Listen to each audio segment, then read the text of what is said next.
How to turn off app tracking on iPhone. To get started, first of all go ahead and open up the Settings application on your phone.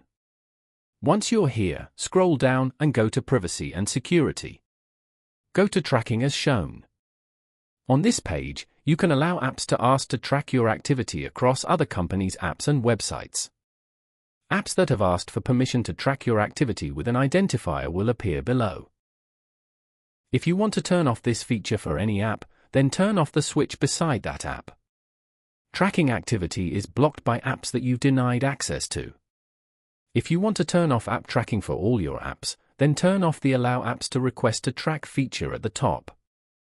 Tap on Ask Apps to stop tracking to confirm.